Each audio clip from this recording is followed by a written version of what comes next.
biyyoota biraa karaa seeraan al ta'een biyya keessa jiraniitti tarkaanfii fudhachuuf akka ta'e tajaajila immigireeshinii lammummaa Itoophiyaa beeksise. Dhimma kana ilaalchisee miidiyaaleef ibsa kenna Daayirektaraan olaantuun tajaajila immigireeshinii fi lammummaa Itoophiyaa Aadde Salaamaawit Daawit lammiileen biyyoota garaagaraa seera immigireeshinii donguutinii fi karaa seeraan alaatiin gar biyyattii seenanii jiraachuu qorannoon birgeennee jedhan. እንግዲህ በአገራችን በአዲስ አበባ በየክልሉ በተለያየ ቦታ በቦርደሮችም አካባቢ የተለያየ ስራ ለሚለ ብየ አላ ሄዱን ኦሶ የየመ ሴራ ሂን አርገቲን ብየ ኬሰ ጅራቻ አከ ጅረን ሁበኔር የየመ ጅሬኛ ዳበታ የሮፊ ቪዛ አርገቹን በርባቺሳ ሃቶ መሌ ወረቃ የኙማ ሶባ ዳላታ ኢትዮጵያ ተሁ አገርሲሱ ቪዛ ሶባ የየመ ጅሬኛ የሮፊ ዳቢ ሶባ ፓስፖርቲ ሶባ ቀበቹን አከ ጅራቻ ጅረን ሁበኔር ኬሱማ መጋሎታ አዳዳ ኬሰ አከ ጅራቻ ጅረን ቆረቹን ብረጌኘር ነሞትኒ ሄዱን ኦሶ የየመ ሳኒ ሂን ሃሬሲን ጅራቻ አከ ጅረን ረጋሌ ሄዱን አገርሲሱ አከሱመስ ለሚሌን ብየ አላ ኦሶ ረጋሌ ጅሬኛ ሂን አርገቲን ጅራቻ አከ ጅረን ሁበኔር እነዚህም ቁጥራቸው በርከት ያለ ሆኖ አግኝተነዋል ማለት ነው። አደ ሰላማዊት ዳዊት ዳቢሌን ብየላ ኤየም ሶባን ኢትዮጵያ ኬሶቹን ጅራቹስ ብርጌኔ ጅረን ተጨማሪ ካምፓኒ ምዝገባ ሳያከናውኑ ወይም የድርጅቶቻቸውን ምዝገባ በተለያየ መልኩ ኢትዮጵያ ውስጥ ደበለታን ብየ አላራ ዱፉን ካምፓኖታ ኢሳኒ ኦሶ ሂንገልሜሲን ኢትዮጵያ ኬስ ሆጀቻ አከ ጅረን ቤክነ ኢሳኒስ ኤየመ ኢንቨስትመንቲን አከሱመስ ዳብሌ ብራ በነኒ ሆጀቻ ከን ጅረን ገሩ ረጋ ሶባ ዮካን ረጋ መሌ ከን ሆጀተን አከ ጅረን ቤክነ ዳብሌን ቶኮ ቶኮ ኦሶ ዱጉማን ካምፓኒን ኢሳኒ ለፈረ ሂንጅራቲን አከ ጅረን ፈኬሱን ረጋ ሶባን ከን ሆጀተኒ ፊ ለሚሌ ብየ አላ አከ ቪዛ አርገተን ጎቻ ትሩ ብረጌኘር ቆረኖ ሀማ አማት ጎኔን ኤየመ ጅሬኛ ሶባ 18 ቪዛ ሶባ 1,100 ደበለታን 1,108 ኦል ዳለቶታ ኢትዮጵያቲ ጀደሙን ወረቃ የኙማ ባፈተን አርገኔር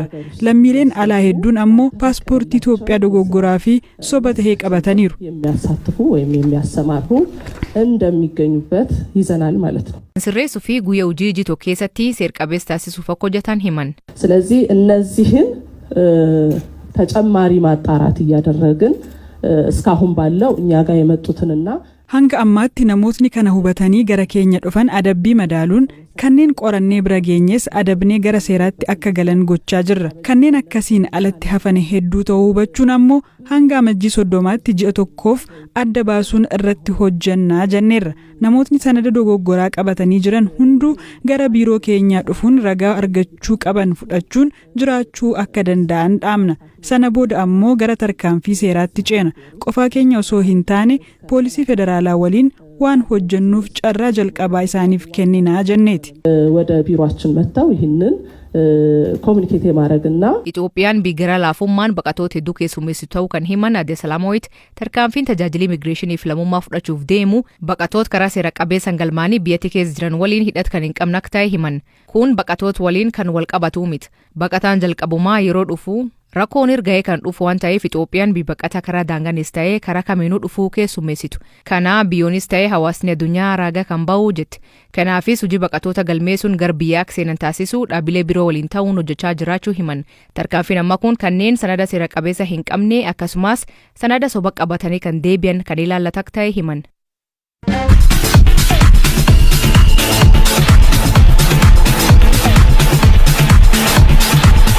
Itoophiyaa fi Somaalilaan sanada walhubannoo Itoophiyaa fi Kargalaana saaquu waliif mallateessuun dubbii ijoo ta'ee jira. Itoophiyaan bakula galaana kiiloomeetira 20 ta'u argattee Somaalilaan kan akka biyyattiitti beekamtii idil addunyaa hin qabneef daandii qilleensa Itoophiyaa keessa qooda qabaatu gochuuf kan malee bu'a garee lamaanii fi dhimmoota misoomaa fi nageenya irratti waliin hojjechuu fi walii galan. Waliigalteen kun fudhatama hin qabdu jetti Soomaaliyaan. Dhimma kan hubachuu fi BBC'n dhaabbata qorannoo sahan jedhamu kan siyaasaa fi nageenya gaanfa Afrikaa irratti xiyyeeffate irraa gorsa tarsiimoo Matt Bryden dubbis. Wantoota waliigaltee kanaan dur ta'an ibsuun eegala. Well, Somaliland has been seeking recognition of its status as an independent. Somaliland waggoota 30 oliif mootummaa walabaa ta'uu isheef beekamtii barbaadaa turte. Waliigalteen amma Itiyoophiyaa waliin mallattaa'e kun Itiyoophiyaan Somalilandiin akka biyya walabaatti beekamtii kennuuf qophii ta'uu agarsiisa. Kanaaf waggaa 30 erga barbaaddee booda Somaliland waan barbaadde waan argatte fakkaata. Kunin garuu Moqadishoon walabummaa Somalilandin fudhannee fi waliigaltee Itoophiyaa fi Somaliland gidduutti taasifame kana cimsitee akka mormitu ifaadha. Tested vigorously this deal between Ethiopia and Somaliland. Itoophiyaan kargalaana argachuu fi yaalaa jirti. Kun dhimma jiraachuu fi jiraachuu dhabuu jettee erga kaastee bubbulte jirti. Maaliif akka ta'e himatti? Well, Ethiopia, for much of its existence, Itoophiyaan seenaa ishee keessatti karra galaanaa qabdi turte. Garuu 1993 Eertiraan bulchiinsa Itoophiyaa turte. Walabummaa argachuun Itoophiyaan karra galaana diimaa akka dhabdu taasisee lafa buufata doonii hin qabne ishee godhe. Karaa buufata doonii Jibuutiin seenuuf mootummaa xiqqoo ollaa Jibuutii irratti hirkattee turte. Amma muummichi ministeeraa Abiy Ahmed galaana deebi'anii argachuun waltajjii siyaasaa isaanii keessatti karoora furtuu taasisuun ollaa hedduu rifachiiseera. Akkasumas Somaalilaandiin Itoophiyaaf mirga buufata waraanaa dhiyeessuu fi buufata doonii daldalaa galaana diimaa galoo galaana Edenirraa itti kireessuun akka biyya walabaatti beekamtii dippiloomaasii akka argattu waliigalte fakkaatti. Kanaaf Itoophiyaan buufata doonii mataa ishee waggaa 50f liiziidhaan argatti. Gets a port of its own leased for I believe 50 years under the term of the MOU. Kanaafuu Itoophiyaan Somalilaandiif beekamtii yoo kennite naannichaa fi akkamii qaba? It's an incredibly complicated issue. Dhimmi kun sadarkaa hedduu irratti baay'ee wal xaxaadha. Eertiraan duraanuu waliigaltee kana mormuu labsitee turte. Moqaadishoo waliigaltee kana balaaleffachuun haleellaa farra dippiloomaasii hadhaa banteetti. Jibuutiin buufata doonii Somaalilaandii keessa jiru kamiyyuu akka dorgommiitti waan ilaaltuuf yaaddoo keessa galti. Kanaaf Itoophiyaan qeeqaaf galuuf jirti. Akkasumas naannoo adda ba'eef beekamtii kennuudhaan abbaa biyyummaa qulqullina naannoo Somaaliyaa gidduu seenuun seera bu'uura jalqabaa Gamtaa Afrikaa fi seera idil addunyaa bal'aa cabsuu keessa jira. Gama biraatiin himannaan Somaalilaand walabummaaf qabdu seenaa fi seeraan bakka akka Sudaan Kibbaa fi Eertiraa beekamtii argatanii caalaa ciccimoodha. Mootummoota Afrikaa garii biratti deeggarsa qaba. Beekamtii argachuuf waggoota 30f duula gaggeessaa kan ture yoo ta'u hunda caalaa yeroo waliigaltee kan ilaaluu qabna. Somaaliyaa fi Somaalilaand kanaan dura marii ofii isaanii marsaa 12f kan taasisan yoo ta'u mariin marsaadhumaa waliigaltee kun Itoophiyaatti mallattaa'uu isaa guyyaa tokko dura Jibuutii keessatti kan raawwatame ta'uu ibsameera. Akkasumas Somaaliyaan hawwii Somaalilaand mootummaa walaba ta'uuf qabdu irratti mari'achuuf fedhiin qabdu turte.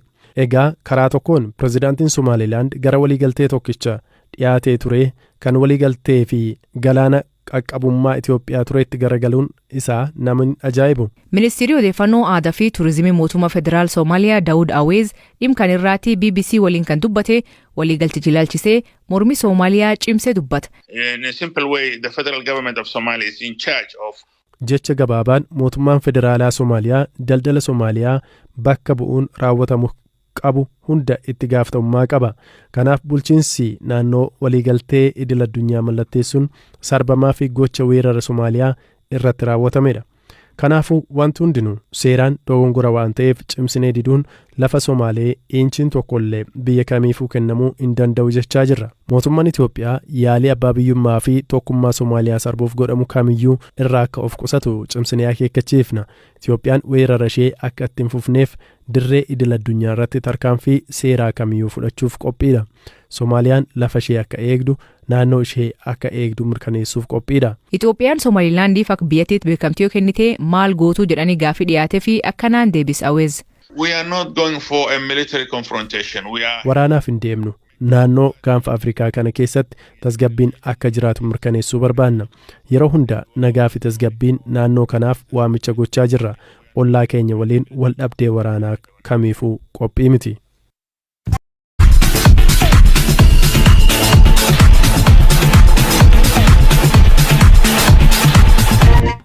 Xummee Aannoo jedhamta. Godina Booranaa aanaa Yaaballoo keessatti dhalattee guddatte. Waggoota 15 olii fi meeshaa muuziqaa kiiboordii taphachuun meeshaa muuziqaa yeroo baay'ee dubartoonni guddoo hin taphan taphachuunis beekamtii horachiise.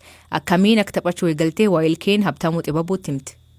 Dhalootuu biyyaanuu muuziqaa baay'ee jaaladha. Miidiyaan yeroo argu meeshaa piyaanoo kana meeshaa garaagaraallee warroottan taphatan waltajjii irratti warra dhiiraa qofa. Dubartii keessatti hin argu. wanni kun inni dubartii waan sana hojjechuu hin dandeettu keessa hiyyatte mujoolle ta'ee jiru sunoo sammuu keessatti yaada ture. Yeroo barumsa gadaana baradhu haa ta'u dubartii baradhee iyyuu achumatti guddadhe waan ta'eef meeshaa kiiboordii ammoo jaarsa wayiitti jira kan qeesii kaatolikii bareedu innaan isattu bite piyaanoo wayii naa bite ani durumaa waan jaalala isaa qabuuf naa biti jedheeni naa bite achumaanan hawwisoon gumii gaayoo ni galtee bara 1998 achumaan garee aadaa keessatti seennee aninis achumaan jalqabee akkasumaan hangarraa jira. Umriin kee waggaa meeqa ture waggaa piyaanoo kana si bitama? Waggaa 15 xiqqoodha bara juuniyarii baradha jira. Sana booda isa taphachuu eegaltee gara hawwisoo hoo akkamiin makamuu dandeesse? Gara hawwisoo garee aadaatti jira mana barumsaa kutaa 9 irraa sirga garee aadaa jira garee aadaa sunirraa nu yaamanii garee aadaa sun keessatti waan aadaa hojjenna tokko garuu odoon beeknu man barumsaatu nu yaamanii iddoo akkanaatti san barbaadamtanii fuudhadhanii walitti nu yaamanii dhufnu meeshaan muuziqaa ana yaabilu bitee gurmeessee jira jalqabuu dandeettanii namni aadaa sirbuu dandeettanii akkasitti jedhanii garuu yeroo sunitti ani meeshaa muuziqaa taphadhee hin beeksisne barattuu waan ta'eef kaatolikii hosteelii gala waan ta'eef akkasillee nan beekanii jaarsa wayii tokkotu jira Akiliiluu Taaddaseedhaan gitaarii taphatan wajjin asitti isattu kiiboordii sun taphata beekta amma jaarsi kiiboordii yoo taphatu ijoolleen ammoo kaatolikii keessatti yeroo ani meeshaa sun kiiboordii cheersiif taphadhu argite kalifun cheersiilee taphattamaan kanallee taphannee naanedhaan taphadhu kiiboordii kacheersi sunas qofatta sillee taphadhu naanetti ijoolleen in sodaadha ture maaliif innaan in cheersitti dhiqquma uumuu danda'a wayiitti jedhama lagachuuf hin beeku waan ta'eef jaarsatti maneennaan jaarsee ani beezii qabaa meejeriin beeziidha kiiboordii nama taphata argennaan ishiin haa jammartu jedhe sodaachatuma bakka ijoollummaan waan jiruuf akkasiin eegalle. Hawwisoon gumii gaayoo bakka baay'eetti hojjettu aadaa Booranaa Gujii Gabraa kana sirriitti hojjetti aadaa biraasiin hojjetti hawwisoo cimtu ture nagaruu namni jajjabeessus hin jiru namni bira dhaabatee abbummaan fudhateetini waan isii qajeelcheetin bira dhaabatee maan hanqatee maanti guutamee namni hin jiru waan ta'eef bittinnooftu jirti amma garuu maan ijoolleen bittinnaanii jiranii nama akka Abbish Zalleqee fa'aa biqilchite.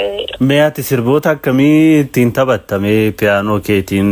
Tala Loofaashaneedhaan tokko sirba aadaa tokko hojjedheeraaf maqabaasa wayii. Kan biraas asii Finfinnee fa'aatti yeroo yaamamu namoota akka Hawwii Tazarraa fa'aa weellistoota ciccimoo waan inni waliin hojjetan hin jiru baandii guguddoo waliin yaamame jechuudha. Nama akka Caalaa Bultumee lubbuu ishee jannata taasifatuuti aloo dawwee isiis waliin ture Finfinneetti hojjechaa turre muluu bakka lafa ijoollee akkana garuu akkasitti namni wanni jedheen oowwisuu malan yoo yaamameetiin Finfinneettis baandii biraallee keessatti hojjechuuf akka hojjetan barbaadamu kiiboordii dubartii kiiboordii jedhama jalqabaa dubartii Booranaa godina Booranaa irraatti yaamaman. Namoonni maal siin jedhu akkuma teette akkas dubartoonni kiiboordii yeroo taphatan arguun baay'ee baramaa miti. Uummatni baay'ee na jaalata maaliif ennaa yeroo ani waltajjii bahee meeshaa muuziqaa taphadhu keessattuu akka godina Booranaatti godina Booranaa dubartii horsiise bulaa ta'eetiin akkasitti bahee hojjedhu baay'ee natti gammadan dorgommii biyya hawwisoon godinaaleen Oromiyaa hidin walitti dhuftee dorgommiin godhamu yeroo dorgommii sun irratti hawwisoon godina Booranaa waamamu anatti mul'ata. Godinaan dorgoma dhufti sun keessa dubartiin tokko hin jirtu ana qofa waan ta'eef akka malee haalli isaanii natti tola beekta.